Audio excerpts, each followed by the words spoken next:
fact that the war aim the court refers to is the lives of the hostages because a woman called Einav Tsangauker, whose son is a hostage, requested leave from the court to offer testimony. This is still on.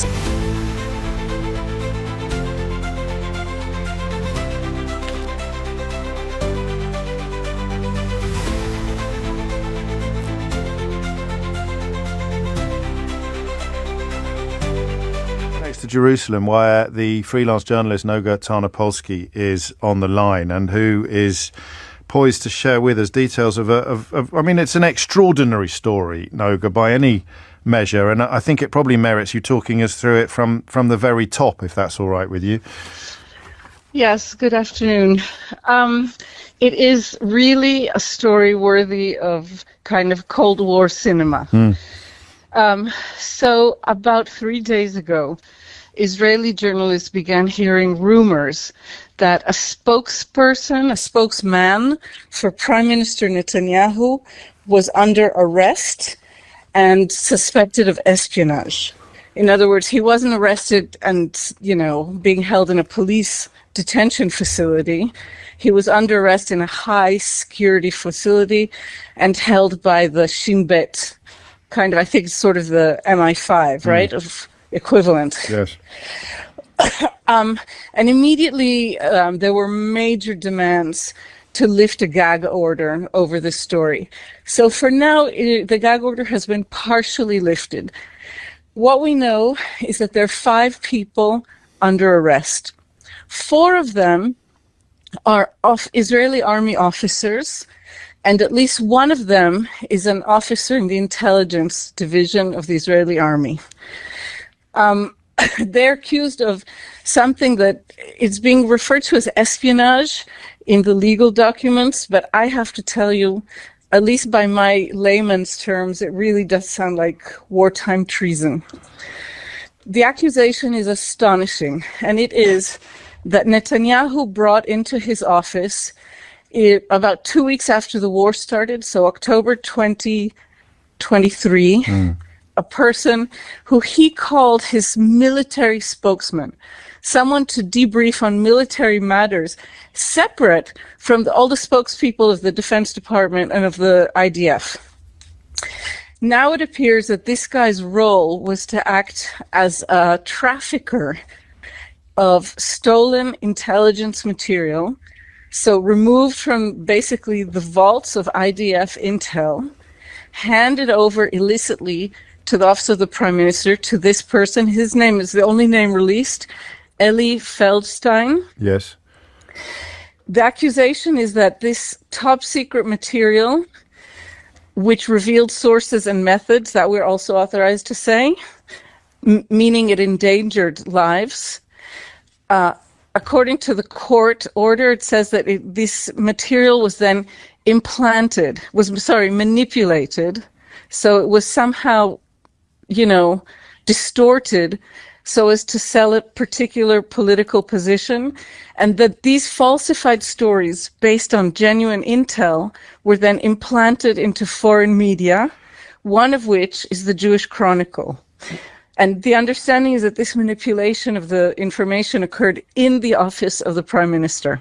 Thank you for steering us through such choppy waters with such aplomb. The phrase "a breach of national security caused by the unlawful provision of classified information" is crucial, but also the phrase "it harmed the achievement of Israel's war aims," because the bit that's missing from your description so far is that it is believed that the war aim in question was the release of the hostages still held by Hamas at the time. Right. So this is a really important question, and actually we have advanced a little bit there. So Israel began this war with 3 formal aims of war, and that's actually a legal term. Yes. So one was destroying Hamas, one was restoring Israeli deterrence on its borders, and one was the release of hostages. That's a formal aim of the war.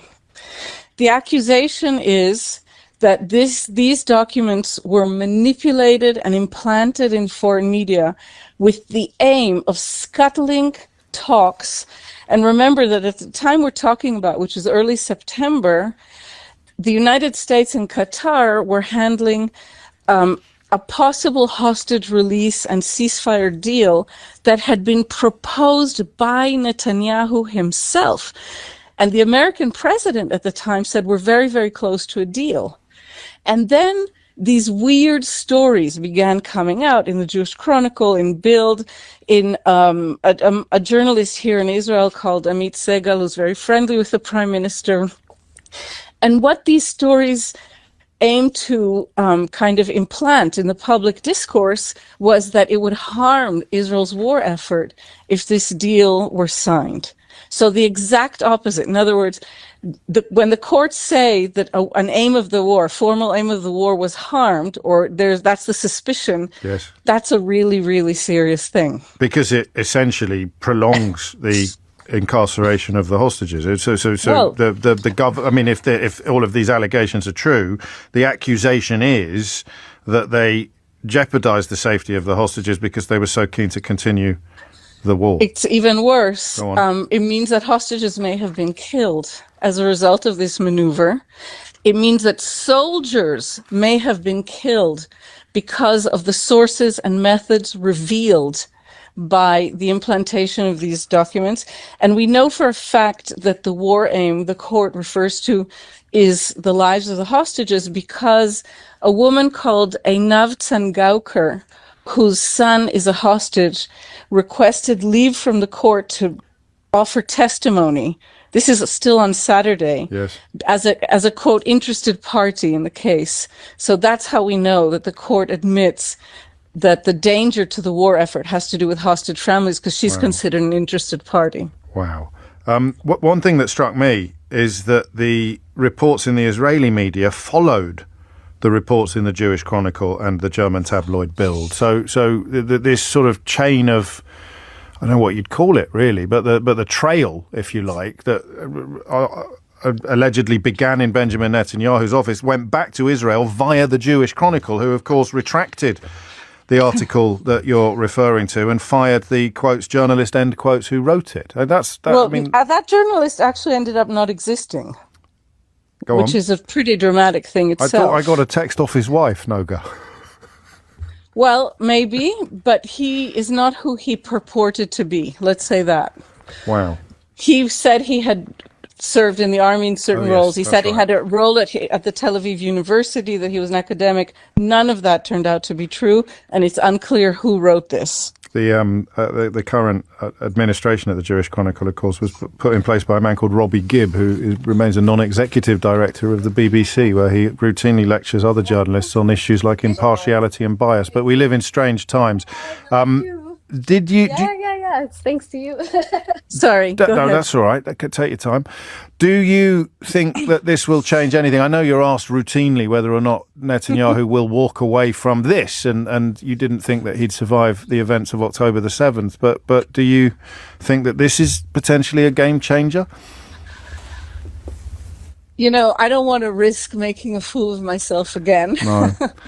But it is a game changer no matter what, because, I mean, it's hard to even think of something to compare it to. A long, long time ago, I think in the 70s in Germany, there was something called the Guillaume Affair, where an advisor to the West German Chancellor was caught having been a spy for East Germany, and the Chancellor resigned over this scandal.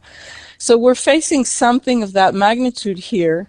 And the question that is interesting Israeli media right now is it possible, as the Prime Minister's office is trying to imply, that just by random luck, some rogue intel officers in the Israeli army happened to come upon the private number of the spokesman of the Prime Minister and surreptitiously gave him info? Or should we understand, as one of the lawyers, one of the defense lawyers of one of these implicated men said, that there was a pipeline set in place by the Prime Minister's office to illicitly receive top secret information? And one more thing I wanted to add. Of course. The reason that Israeli media followed the Jewish Chronicle and Bild is because this material could not be published in Israel because it was top secret information that didn't pass the military censor. So the way that apparently the office of the Israeli Prime Minister got around that problem is by having it published abroad, so that Israeli media then could say, well, this is what's published abroad. No, Gatana Polsky, you weren't exaggerating, I don't think, and I suspect we'll be catching up sooner rather than later.